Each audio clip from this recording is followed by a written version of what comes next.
Bonjour les amis et bienvenue dans une nouvelle vidéo consacrée à l'Olympique lyonnais. Alors vous le savez, dans 4 jours, fin de l'année, et le 5e jour, donc le 1er janvier, début du mercato d'hiver, un mercato d'hiver absolument essentiel pour l'Olympique lyonnais. Même si on va voir, le mercato ne va pas forcément ressembler à ce qu'on espérait. Tout simplement parce que John Textor évidemment vient fourrer son nez dans les affaires sportives avec des résultats pas toujours excellents. Il a été bien inspiré sur le dossier O'Brien, mais beaucoup moins sur les dossiers de Jeffinho et Maitland Niles. Et alors justement, puisqu'on parle de Jeffinho, comme je l'ai publié ce matin, en exclusivité France, je tiens à le signaler, eh bien Jeffinho pourrait effectivement retourner à Botafogo. Bon, c'est quelque chose d'ailleurs que je réclame depuis longtemps, hein, donc je ne vais pas me plaindre de cela, pour 2 raisons. Bon, déjà parce que je pense que le joueur n'est pas du tout heureux en France, qu'il ne s'est pas adapté à la Ligue 1, à notre pays. D'ailleurs, vous avez peut-être pu voir une interview en français de Jeffinho après son but à Monaco. En un an, on peut pas dire qu'il ait fait des progrès spectaculaires. J'avoue ne pas avoir tout à fait compris ce qu'il avait dit, mais enfin bon, on va dire il a le mérite d'avoir essayé. Bon, ce qui est sûr, c'est qu'il n'est pas bien ici et donc il veut retourner là-bas. Ce qui est assez embêtant, évidemment, c'est que nous, dans l'affaire, on aura lâché 10 millions pour le recruter, 1,5 million de salaire, et qu'il repart là-bas gratuitement, évidemment. Le prêt, à mon avis, ne sera pas payant. Et surtout, on ne sait pas encore qui va prendre le salaire, parce qu'un salaire d'1,5 million pour un club comme Botafogo, c'est absolument énorme. Donc je ne serais pas étonné que l'OL prenne une partie du salaire. Avec John Textor, je ne m'étonnerais de rien.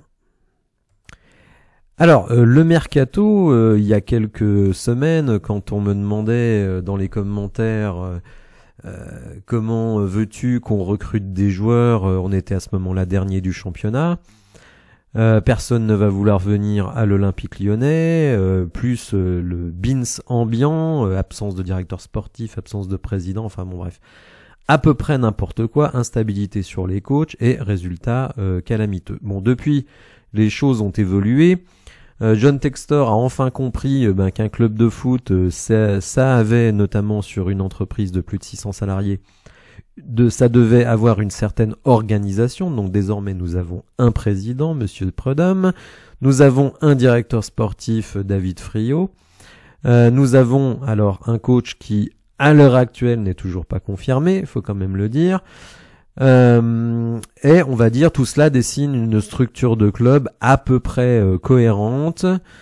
Mais évidemment, les affaires de Textor continuent.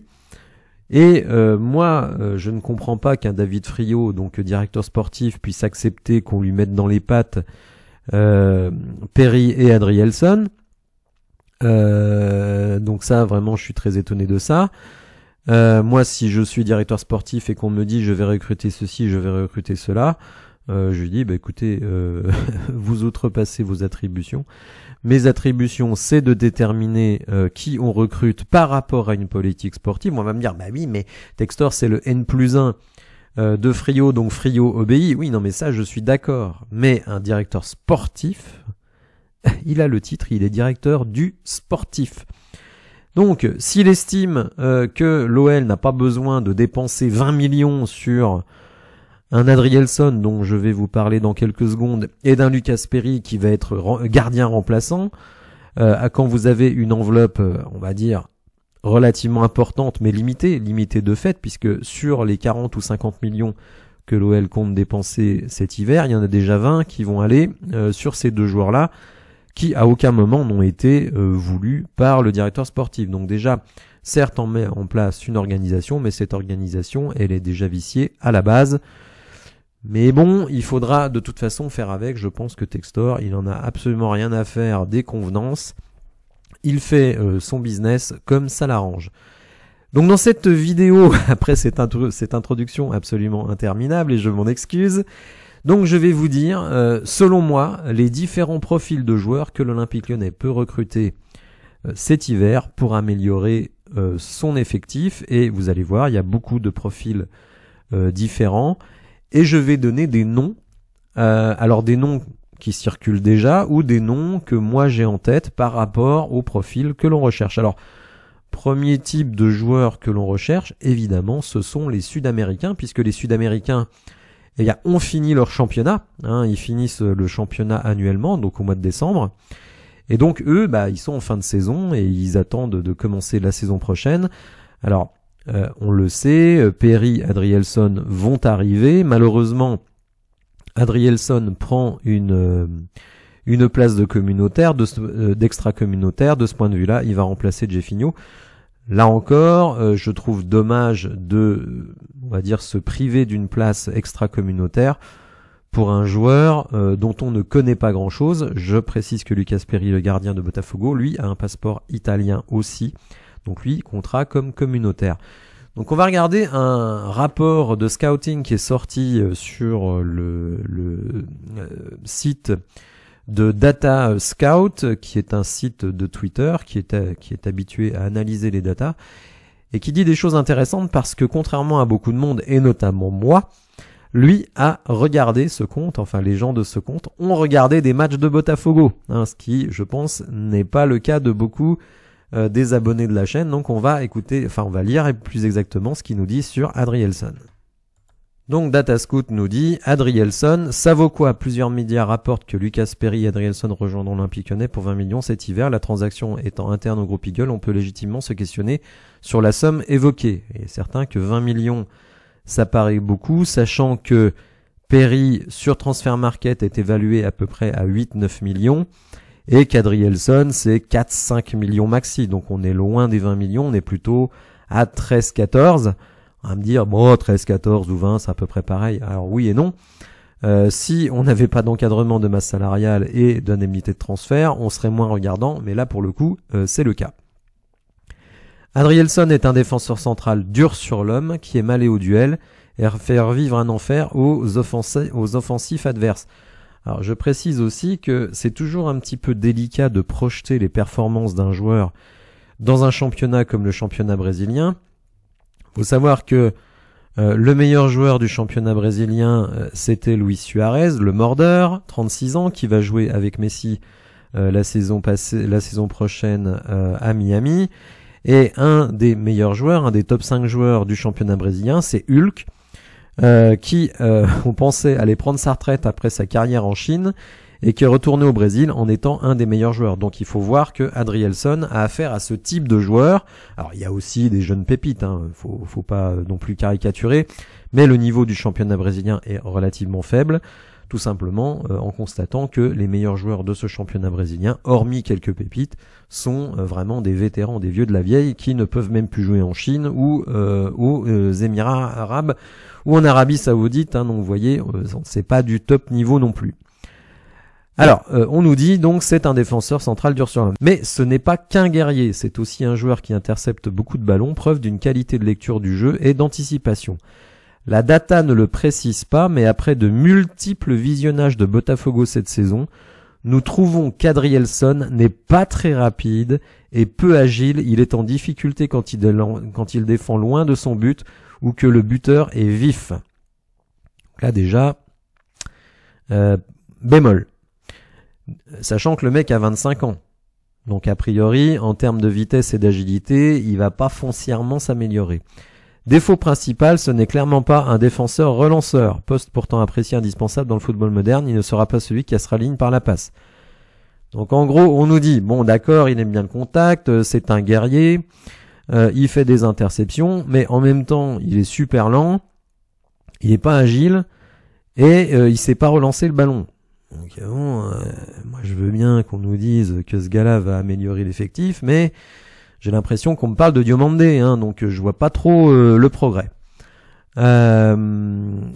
Ensuite, alors oui, Adrielson vient de connaître sa première sélection brésilienne, mais est-ce vraiment car il est au-dessus du lot ou parce que la Seleção a peu de profondeur à ce poste? La charnière titulaire est Marquinhos, Gabriel, Magalhaes, mais les remplaçants potentiels sont Ibanez, vient d'être transféré à Al-Ahly. Et Bremer ne réalise pas des grosses performances à la Juve. Il est assez étonnant de voir l'OL se pencher sur un défenseur avec ce profil quand on sait que le club compte déjà dans ses rangs Lovren, O'Brien, Kaletachar. On aurait pu les imaginer cibler un défenseur rapide capable de couvrir la profondeur et avec un bon jeu au pied. Bref, on nous dit l'OL ne vont-ils pas empiler les profils similaires avec ce recrutement? Alors évidemment, ce recrutement a été décidé au mois de juin par John Textor, au mois de juin de l'année dernière. J'avais fait d'ailleurs une vidéo sur le sujet.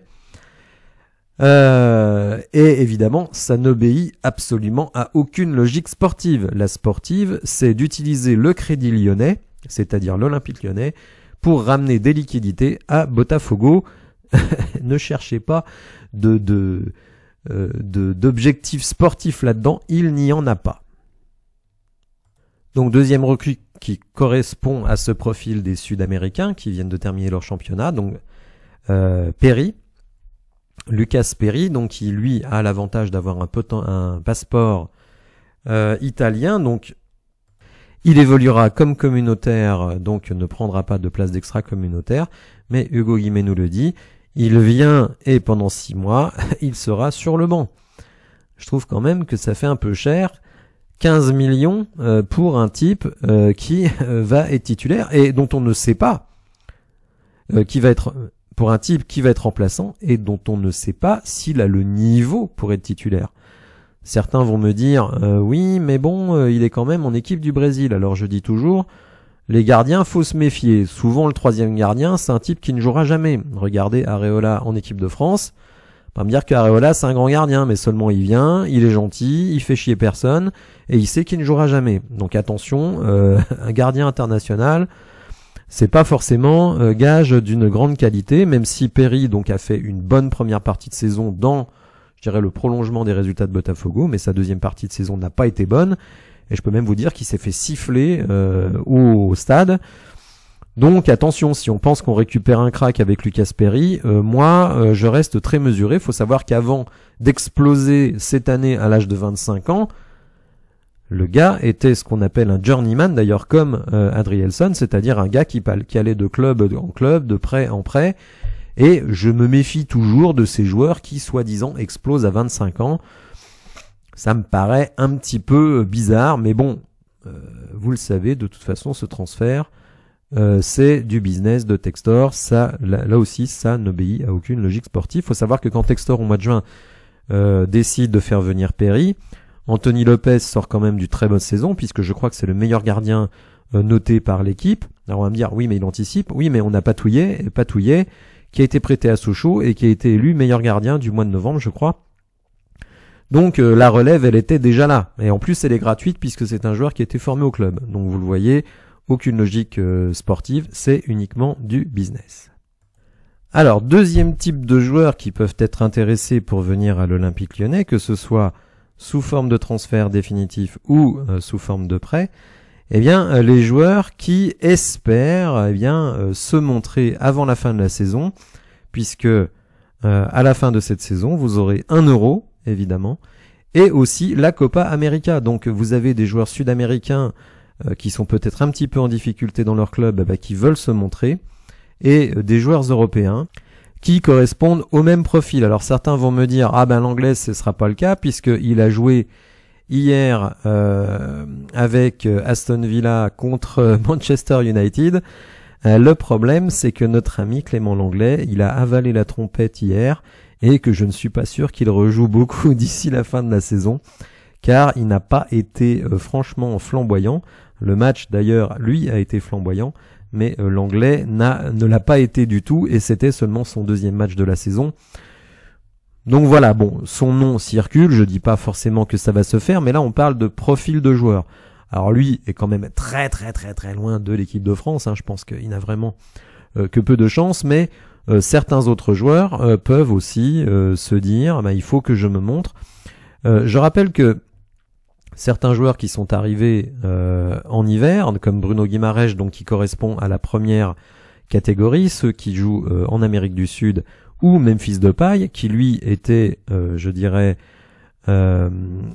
placardisés à Manchester United, sont venus à l'Olympique Lyonnais et ont fait évidemment les carrières que l'on connaît.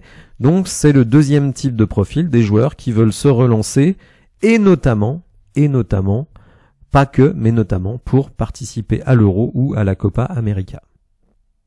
Alors l'anglais pourrait également rentrer dans la troisième catégorie. Ce sont des joueurs qui veulent être prêtés. Clément Lenglet, je pense que s'il venait à l'Olympique Lyonnais, ce serait pas dans un transfert définitif. Je pense qu'il a d'autres aspirations, il a d'autres ambitions. N'oublions pas quand même, donc il évolue à Aston Villa, qui est dans le top 3 de Première Ligue, et qu'il appartient au Barça. Inutile de présenter les ambitions du Barça, même si en ce moment c'est un peu plus délicat, notamment pour des problèmes financiers. Donc vous avez des joueurs qui accepteraient d'être prêtés. En fait, le prêt, c'est gagnant-gagnant pour tout le monde. C'est-à-dire que le joueur vient de manière temporaire, donc lui ne s'en cache pas plus que pour 6 mois. Le club qui le prête va faire une économie de salaire et va pouvoir avoir un joueur qui va se montrer, qui va retrouver du rythme et peut-être retrouver son niveau. Et pour nous, évidemment, ça ne nous engage pas sur très longtemps. On peut mettre des options d'achat, tout ce qu'on veut. Mais si le joueur ne fait pas l'affaire, on n'est pas engagé pour très longtemps. Donc, utiliser des prêts, ça peut être quand même très intéressant, d'autant que l'Olympique Lyonnais, avec ses capacités financières, avec ses infrastructures et son histoire, est un club quand même qui peut attirer du monde. Faut pas croire que tout le monde nous crache dessus, même si on a une mauvaise passe, ça c'est le moins qu'on puisse dire. Il y a des fondamentaux quand même à l'Olympique Lyonnais, et surtout depuis que le club s'est à nouveau restructuré, avec un président, un directeur sportif, peut-être Juninho comme conseiller, on en a beaucoup parlé, mais pour le moment on n'en parle plus, même si on sait que Botafogo voudrait récupérer Jean Lucas, donc peut-être sous les conseils de Juninho, puisque c'était lui qui, rappelez-vous, l'avait fait venir à l'Olympique Lyonnais. Quatrième type de joueurs qui voudraient bien venir, à mon avis, à l'Olympique Lyonnais, ce sont les joueurs qui sont en fin de contrat en 2024. Et en fait, ces joueurs-là sont extrêmement intéressants. Pourquoi ? Parce que le club à qui ils appartiennent actuellement se disent, si on le transfère pas cet hiver, il part gratuit l'été prochain. Alors parfois, justement, ça aide à avoir des prolongations. Par exemple, Moses Simon a fait circuler dans les médias qu'il voulait quitter Nantes. Au final, il a obtenu une prolongation. Mais par exemple, vous l'avez à l'écran, un joueur comme Steve Mounier, que moi j'apprécie énormément, qui a 29 ans, donc il n'est pas cramé, loin de là, mais il n'est pas toujours titulaire du côté de Brest. C'est un joueur hyper référencé de Ligue 1, qui est en fin de contrat, donc au 30 juin 2024. Sa valeur marchande est de 5 millions, mais évidemment, comme il ne reste que 6 mois de contrat, vous pouvez l'avoir pour 2 millions maximum. Et ce qui est intéressant pour lui, c'est que en signant à l'Olympique Lyonnais, alors il a la faculté de temps en temps d'être titulaire. Par exemple, si on joue à 2 attaquants, il sait qu'il aura de la rotation avec Alexandre Lacazette, dont on voit que parfois il a quand même du mal à terminer les matchs. Donc pour Steve Mounier, c'est très intéressant. Et puis, soyons un peu vulgaires, il y a l'aspect financier. Steve Mounier, il a 29 ans. Donc il va se retrouver sur le marché donc au mois de juin. Imaginons que l'Olympique Lyonnais vienne aujourd'hui. Eh bien là, nous avons le salaire actuel de Steve Mounier, alors salaire annuel de 840 000 €. Il faut savoir qu'un joueur comme lui, à l'Olympique Lyonnais, toucherait au moins 50, voire 100% de plus que son salaire actuel, c'est-à-dire entre 1,2 million et 1,5 million. Donc évidemment, à 29 ans, Steve Mounier, vous allez le voir, vous lui dites tu vas jouer à l'Olympique Lyonnais, tu auras du temps de jeu, Lacazette doit souffler, peut-être que vous allez jouer à 2 devant. Comment voulez-vous qu'il dise non ? Enfin, en tout cas, ça c'est ma perception. Peut-être qu'il a déjà une offre d'Arabie Saoudite 4 fois ou 5 fois plus importante, j'en sais rien. Mais je veux dire, il fait partie de ces profils qui pourraient être intéressés pour venir à l'OL dès cet hiver. Alors là, on va me rire au nez, mais je l'accepte. J'accepte par avance les colibets. Mais il y a un joueur, vous savez, j'en avais déjà parlé l'été dernier, que moi j'adore. Depuis très longtemps, depuis ces années à l'Ajax, c'est Donny van de Beek. Et il se trouve que Donny van de Beek est un milieu box-to-box, joueur absolument extraordinaire, je n'ai pas peur des mots. et qui effectivement, eh bien, s'est totalement perdu à Manchester United, un peu comme à l'époque notre ami Memphis Depay, mais Donny van de Beek, c'est la classe mondiale. Seulement, sans que je puisse vraiment expliquer pourquoi, puisqu'il n'est pas blessé, eh bien, il n'arrive pas du tout à faire son trou dans cette équipe. Alors, une équipe qui est très fournie en milieu de terrain, hein, donc c'est peut-être aussi pour ça. Ils ont recruté Casemiro, ils ont recruté Bruno Fernandes, bref, ils ont vraiment au milieu de terrain du matos, donc c'est pour ça que lui se retrouve très loin dans la hiérarchie. Et vous voyez que cette saison, et lui, justement, fait exactement partie de ces joueurs qui pourraient demander un prêt pour essayer de gratter une place dans l'équipe des Pays-Bas pour l'Euro. Parce que lui, pour le coup, il est totalement sorti des radars, alors que, pour ceux qui ont suivi l'épopée de l'Ajax, c'est un joueur d'exception. Donc là, vous le voyez, cette saison, ça fait pas fantasmer. Un match joué, 2 minutes. On peut dire qu'il est au placard, hein. Je pense qu'il est encore plus au placard qu'un Akuoku. Mais par contre, en termes de talent, là, on parle pas de la même chose. C'est un joueur qui a été recruté en 2020, donc par Manchester United, 39 millions d'euros. Donc c'est pour vous dire quand même que c'est pas n'importe qui, notre ami Van de Beek, et on va regarder justement ses stats à l'époque où il était à l'Ajax. Alors on va me dire, ouais, mais tu vas prendre des stats d'Eredivisie, le niveau des clubs est très modeste, sauf les 2-3 premiers. Non, je vais vous prendre les stats de la Ligue des Champions, à venir des stats 2018-2019. Bah oui, mais bon, c'est quand même l'année où il a été le plus impressionnant, et l'Ajax dans la foulée. Alors vous voyez qu'il avait joué 12 matchs, 11 fois titulaire, 82 minutes en moyenne, il a mis 3 buts. Le gars est milieu défensif, hein. 3 buts en 12 matchs. Il avait fait 2 passes D, 80% de précision, c'est pas génial, mais c'est un joueur qui se projette énormément, et 50% dans les duels, et notamment 54% dans les duels au sol. Alors, le gros problème de Van de Beek, évidemment, c'est le salaire, ça, on va pas se mentir. C'est un joueur qui doit être à peu près à 7 millions annuels, alors, impossible pour nous de mettre 7 millions, mais imaginons que l'on mette un salaire, déjà ce sera que sur 6 mois, donc déjà on arrive à 3,5 millions, et qu'on arrive à négocier avec Manchester United qui garde 50% du salaire ou un truc comme ça. Bon, ok, j'accepte les colibets, j'accepte les moqueries, mais en tout cas c'est pour vous montrer que il y a des joueurs comme ça qui sont des joueurs vraiment de très haut niveau et qui pour différentes raisons, eh bien ne jouent pas. Après, faut pas se mentir, nous on joue le maintien. On va essayer peut-être, alors vraiment peut-être, hein, peut-être avec des gros guillemets, d'accrocher une vieille 7e place pour aller en Conference League. On en est très loin, attention, hein, je ne m'enflamme pas. Mais écoutez, si on peut essayer de relancer un Donny van de Beek, en tout cas, moi je serais très favorable, même si effectivement ces dernières années ne plaident pas pour lui, mais le gars n'a que 26 ans. Il n'est pas blessé, donc moi je ne vois pas tellement pourquoi il ne pourrait pas à nouveau être utile. Et puis en plus de toute façon c'est pour 6 mois, donc si c'est un fail, c'est un fail. Hein. Rappelez-vous le retour de Tanguy Ndombele, ça avait été un fail. Bon voilà, on fait avec, c'est que pour 6 mois, c'est pas un transfert définitif. Autre joueur qui pourrait correspondre un petit peu à notre recherche, puisque joueur qui a une infime, mais vraiment infime chance peut-être d'aller à l'Euro. J'exagère sans doute. Joueur qui arrive en fin de contrat en 2024, qui donc est placardisé aussi à Manchester United, même s'il joue un tout petit peu. Bien évidemment Anthony Martial. Là, ce serait pas à mon avis sous forme d'un prêt, ce serait plutôt sous forme d'un transfert. Il a 28 ans, donc il est loin d'être grillé. De toute façon, on le connaît très bien, Anthony Martial, formé à l'Olympique Lyonnais. Donc vous voyez ce style de joueurs qui sont sortis des rotations pour diverses raisons, c'est quand même aussi un international, qui sont sortis des rotations et qui pourraient éventuellement, je dis bien éventuellement, être intéressés par un séjour ou de courte durée ou de longue durée avec l'Olympique Lyonnais. Autre joueur qui joue très peu et qui moi m'avait enchanté lors de son passage à Lille, c'est André Gomes, milieu de terrain, 1m88, certes déjà 30 ans, mais bon, on peut imaginer un contrat de 3-4 ans ou 3 avec une option en plus.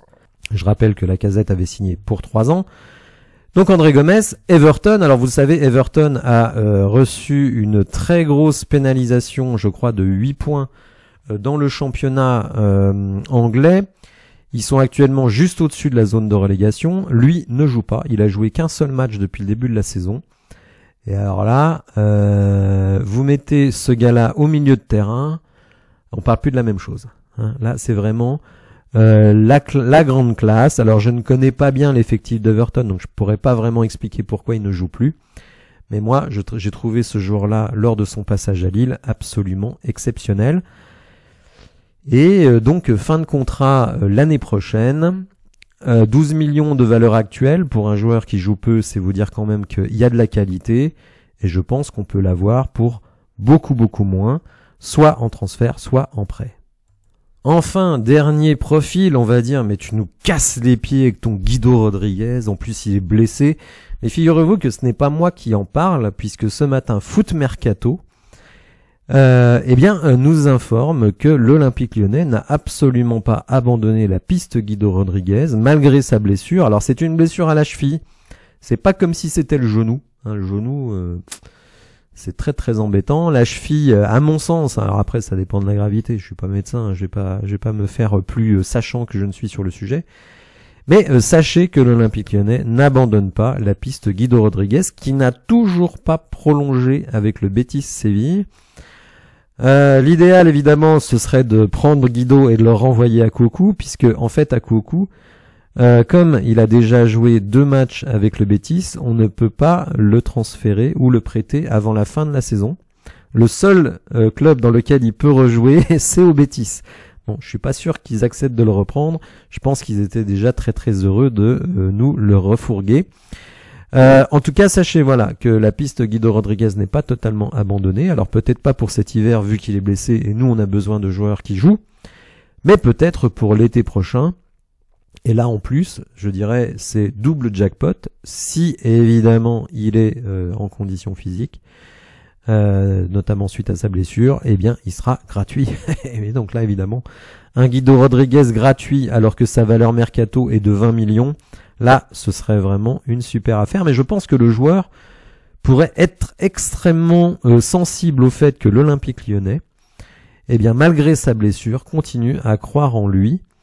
Même si il ne vient pas cet hiver, on peut déjà signer des contrats pour l'été prochain, en tout cas négocier pour l'été prochain.